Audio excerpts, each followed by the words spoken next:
কোটালীপাড়ায় প্রধানমন্ত্রী শেখ হাসিনাকে হত্যা চেষ্টা মামলায় 10 জঙ্গির ফাঁসি বহাল, ভাষার মাসে বাংলায় রায়। আল জাজিরার তথ্যচিত্রের প্রধান চরিত্র সামি সহ 4 জনের বিরুদ্ধে মামলার শুনানি শেষ, আদেশ পরে। বরিশাল বিশ্ববিদ্যালয়ের ছাত্রদের ওপর হামলার প্রতিবাদে বিক্ষোভ, সড়ক অবরোধ, বাসে আগুন।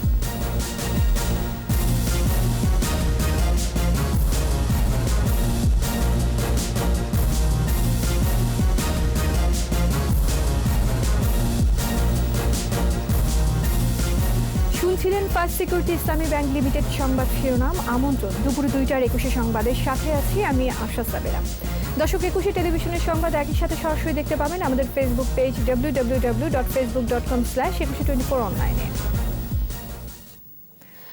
গোপালগঞ্জের কোটালীপাড়ায় প্রধানমন্ত্রী শেখ হাসিনাকে হত্যা চেষ্টা মামলায় হরকাতুল জিহাদের 10 জঙ্গির ফাঁসি বহাল রেখেছেন হাইকোর্ট।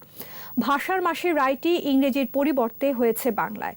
বিচারপতি জাহাঙ্গীর হোসেন এবং বিচারপতি মোহাম্মদ বদরুজ্জামানের আদালত পর্যবেক্ষণে বলেছেন, হত্যার উদ্দেশ্যেই বোমা পোতা হয়েছিল।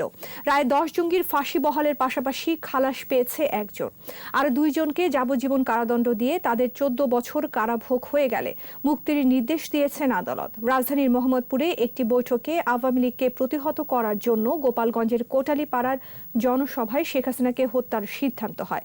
সেখানে মুফতি হান্নানের নির্দেশে বোমা পোতা হয়।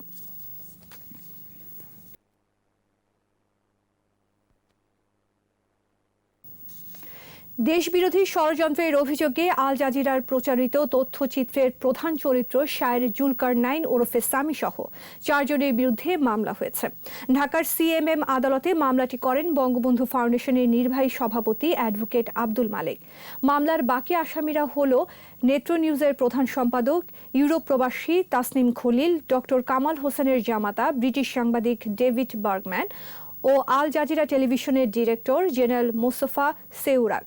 এদিকে দায়ের করা মামলার শুনানি শেষ হয়েছে, জবানবন্দি রেকর্ড করেছেন আদালত। আদেশ দেওয়া হবে পরে। রাষ্ট্রপক্ষ থেকে বিজ্ঞ আদালতকে বলেছি, এই মামলাটি যদি আমলে নিয়ে সকল আসামিদের বিরুদ্ধে ইডিআইকে তদন্তের জন্য দেওয়া হয়, তাহলে এর মূল রহস্য উদ্ঘাটিত হবে এবং বাংলাদেশের মানুষ একটি সুষ্ঠু এবং ন্যায় বিচার দেখতে পাবে। সে কারণে বিজ্ঞ আদালতবাদীর বক্তব্য শুনেছেন, আমাদের রাষ্ট্রপক্ষের বক্তব্য শুনেছেন। বক্তব্য শোনার পরে তিনি স্থির করেছেন এই মামলাটি পর্যবেক্ষণের মাধ্যমে উনি একটি সুন্দর আদেশ দিবেন এবং সেই আদেশের জন্য আজকের মামলাটি অপেক্ষমান রাখা হয়েছে। এদিকে হাইকোর্টে আল জাজিরার সম্প্রচার বন্ধ এবং প্রচারিত প্রতিবেদনটি ইন্টারনেট থেকে সরানো চেয়ে করা রিটের শুনানি শেষ হয়েছে। আদেশ দেওয়া হবে বিকেলে। বরিশাল বিশ্ববিদ্যালয়ের শিক্ষার্থীদের মেসে গভীর রাতে পরিবহন শ্রমিকদের হামলায় 11 জন আহত হয়েছেন। প্রতিবাদে সড়ক অবরোধ করে বিক্ষোভ করেছেন শিক্ষার্থীরা। রূপতলী হাউজিং এলাকার শিক্ষার্থীদের মেসে এ হামলার ঘটনা ঘটে। আহতরা বরিশাল শেরেবাংলা মেডিকেল কলেজ হাসপাতালে চিকিৎসাধীন রয়েছেন। এ ঘটনার প্রতিবাদে রাতেই ঢাকা কুয়াকাটা মহাসড়ক অবরোধ করে বিক্ষোভ করে শিক্ষার্থীরা। পরে সকাল থেকে বিশ্ববিদ্যালয়ের সামনের সড়ক আবারও অবরোধ করে তারা। এ সময় একটি বাসে আগুন দেওয়া হয়। শিক্ষার্থীরা জানান, মঙ্গলবার দুপুরে বিশ্ববিদ্যালয়ের এক ছাত্রকে ছুরিকাঘাত ও লাঞ্ছিত করার পর হামলাকারী পরিবহন শ্রমিকের বিচার দাবিতে সড়ক অবরোধ করে শিক্ষার্থীরা। পরে গভীর রাতে অবরোধকারী ছাত্রদের মেসে হামলা চালায় পরিবহন শ্রমিকরা।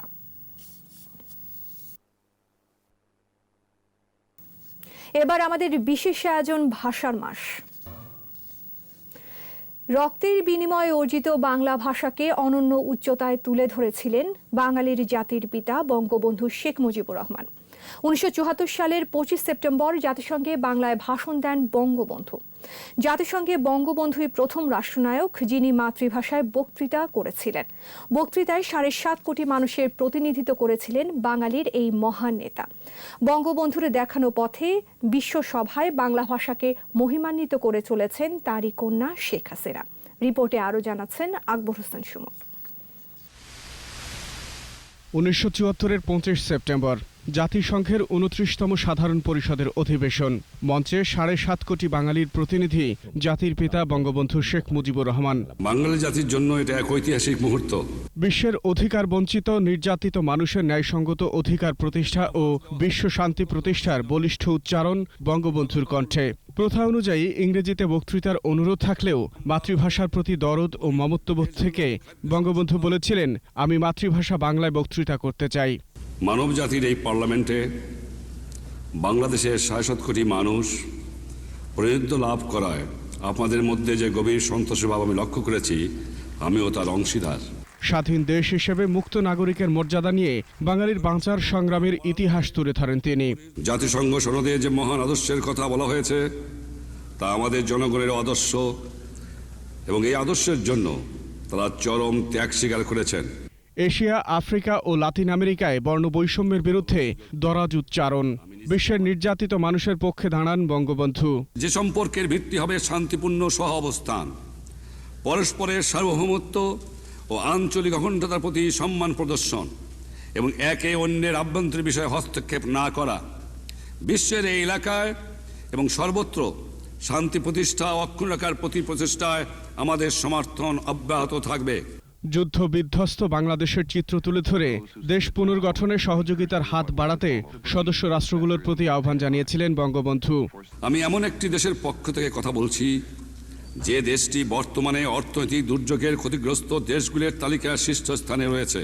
পিতার দেখানো পথেই হাঁটছেন কন্যা শেখ হাসিনা। বাবার মতো বিশ্বসভায় স্বদেশের অস্তিত্বের জানান দিয়ে বাংলাকে শ্রেষ্ঠত্বের আসনে রাখার চেষ্টায় কন্যা শেখ হাসিনা। আমাদের ২১ দফার রাজনৈতিক অঙ্গীকার মূলত জনগণের কল্যাণে নিমিত্ত গৃহীত অঙ্গীকার। আকবর হোসেন সুমন, ২১ টেলিভিশন, ঢাকা। নিচ্ছি প্রিমিয়ার ব্যাংক লিমিটেড সংবাদ বিরতি। নো মাস্ক নো সার্ভিস বিধি মেনে চলুন, সুস্থ থাকুন। যখন ফিরছি তখন অন্যান্য খবরের সঙ্গে আরও থাকবে। সুন্দরবনে ফের বেপরোয়া চোরা শিকারীরা, তৎপরতা বাড়িয়েছে পুলিশ ও বন বিভাগ।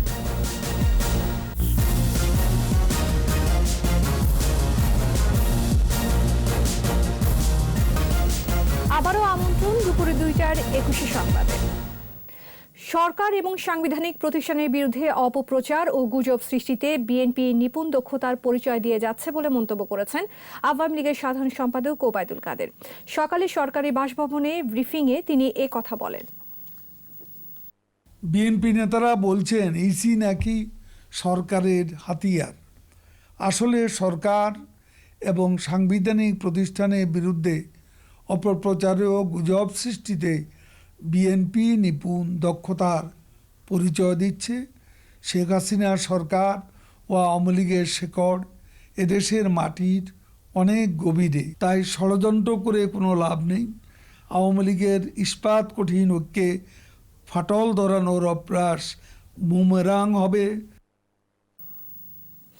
মিথ্যা ও বিভ্রান্তিকর প্রকাশনার বিরুদ্ধে বিদেশে অবস্থানরত কূটনৈতিক মিশনগুলোকে তথ্যভিত্তিক জবাব দেওয়ার আহ্বান জানিয়েছেন পররাষ্ট্রমন্ত্রী doctor A K Abdul Momen. Foreign service একাডেমিতে ভাষা আন্দোলনে বঙ্গবন্ধুর অবদান শীর্ষক আলোচনায় মন্ত্রী এ আহ্বান জানান। আমাদের উন্নয়নের সাথে সাথে সমস্যা আসবে, অনেক ক্রিটিকের জন্ম নেবে, বিভিন্ন রকম মিথ্যা প্রচারণার সুযোগ হবে। আমি আহ্বান করব আমার সকল সহকর্মীদের, আপনারা যে যেখানে আছেন, যে যে দেশে আছেন, সেইখানে থেকে এইগুলোর উপযুক্ত তথ্যভিত্তিক জবাব দেবেন, যাতে এই ভ্রান্ত ধারণাগুলো, এই বানোয়ার তথ্যগুলো জনমনে আপনার গতিত না হয়। সুন্দরবনে আবারও বেপরোয়া চোরা শিকারীরা, ফাঁদ পেতে ও গুলি করে চলছে বাঘ ও হরিণ শিকার। সম্প্রতি করোনা পরিস্থিতিতে মাথাচাড়া দিয়ে উঠছে অবৈধ শিকারীরা। এ অবস্থায় উদ্বেগ জানিয়েছেন পরিবেশবিদরা। অপরাধীদের ধরতে বন বিভাগের সাথে যোগ দিয়েছে জেলা পুলিশের কয়েকটি টিম। বাগেরহাট প্রতিনিধি এইচ.এম. মইনুল ইসলামের রিপোর্ট, জানাচ্ছেন রত্না সামা। সুন্দরবনের প্রাণীদের মধ্যে অন্যতম মায়াবী চিত্রা হরিণ। বন বিভাগের ব্যাপক নজরদারিতে কয়েক বছর ধরে এই বনে শিকারীদের দৌরাত্ম্য অনেকটাই কমে গিয়েছিল, কিন্তু করোনা পরিস্থিতিতে বনরক্ষীদের টহল ব্যবস্থা কিছুটা ঝিমিয়ে পড়ায় ফের বেড়েছে বাঘ ও হরিণ শিকার। মাঝে মধ্যে এই চক্রের কেউ কেউ আটক হলেও অনেকে জামিনে মুক্ত হয়ে আবার চালায় অবৈধ শিকার। যারা চামড়া খোলে বা হরিণ ধরে তারা ধর ওই যেরকম অগো খুলছে না, অগো ওইরকম খোলা উচিত, এটা আমার বিচারে কয়। কেননা ওরা তো দেশের আমার ক্ষতি করতেছে না, ওরা বনের পশু বনে রয়েছে। অনেকগুলো হরিণ একসাথে আসে তো খুব সুন্দর করে ডাকে, তো যারা এগুলা খারাপ কাজ করতেছে তাদের আমরা বিচার চাই। সুন্দরবনের পাশে থাকি আমরা, কোনো জীবজন্তু থাকলে আমরা মারতে দিই না। পরিবেশবিদদের দাবি বন্যপ্রাণী শিকার বন্ধে কঠোর পদক্ষেপ নিতে হবে। একটি অসাধু চক্র গডফাদারদের ছত্রছায়ায় বন্যপ্রাণী নিধনে মেতে উঠেছে। আমরা বন বিভাগকে অনুরোধ করব অনতিবিলম্বে এসব গডফাদারদেরকে চিহ্নিত করে আইনের আয়তা আনুন, অন্যথায় সুন্দরবনের বাঘ হরিণের অস্তিত্ব হুমকির মুখে পড়বে। বন বিভাগ বলছে বর্তমানে বনে কঠোর নজরদারি রয়েছে। আমাদের তৎপরতা আছে, আমরা টহল জোরদার করেছি। আমাদের টহল জোরদার থাকার কারণে কিন্তু আমরা প্রত্যেকটা অপরাধ আমরা কিন্তু ধরতে পারতেছি। আর পুলিশ বলছে শিকারীদের এই তৎপরতা বন্ধে সৃষ্টি করতে হবে গণসচেতনতা। যে অভিযান পরিচালনা করতেছে সুন্দরবনের বন্য প্রাণী, বন্যজ সম্পদ এবং অন্যান্য বিষয় আশায় নিয়ে, যেমন বনদস্যু, জলদস্যু, এদের প্রতিরোধের জন্য সেটা অব্যাহত থাকবে। যে অপারেশন সেটা একাধারে জনসচেতনতামূলক এবং অপরাধ প্রতিরোধমূলক হবে।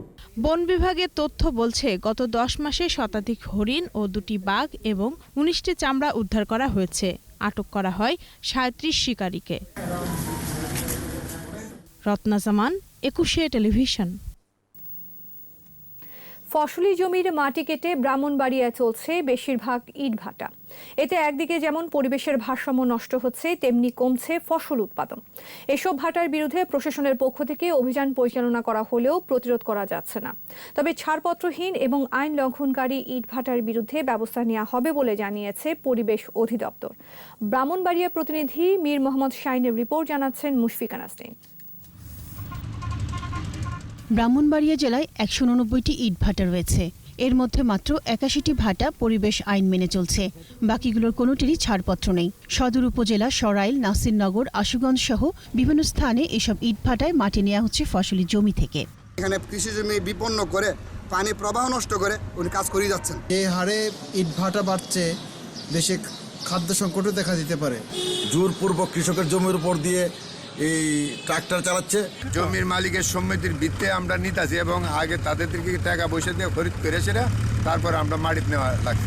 কৃষকরা জানান, একবার জমি থেকে মাটি কাটা হলে 4 থেকে 5 বছর ওই জমিতে আর ফসল ফলানো যায় না।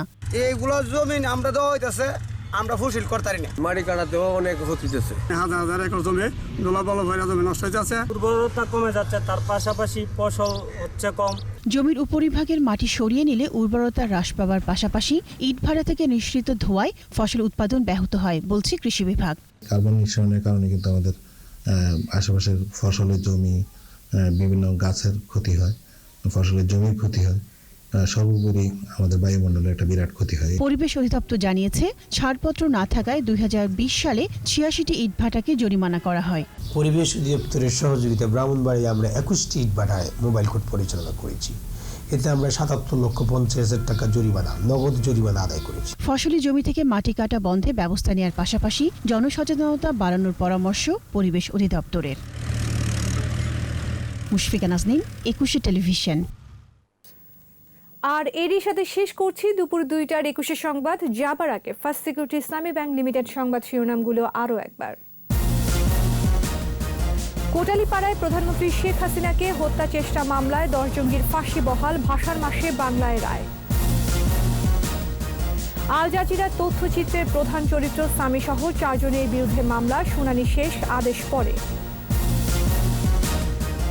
বরিশাল বিশ্ববিদ্যালয়ের ছাত্রদের ওপর হামলার প্রতিবাদে বিক্ষোভ, সড়ক অবরোধ, বাসে আগুন।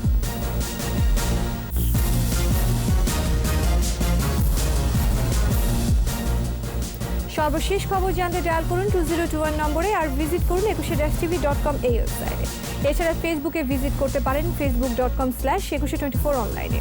বিকেল 4টায় 21 সংবাদ শিরোনাম দেখার আমন্ত্রণ রইল। স্বাস্থ্যবিধি মেনে চলুন, সুস্থ থাকুন, ধন্যবাদ।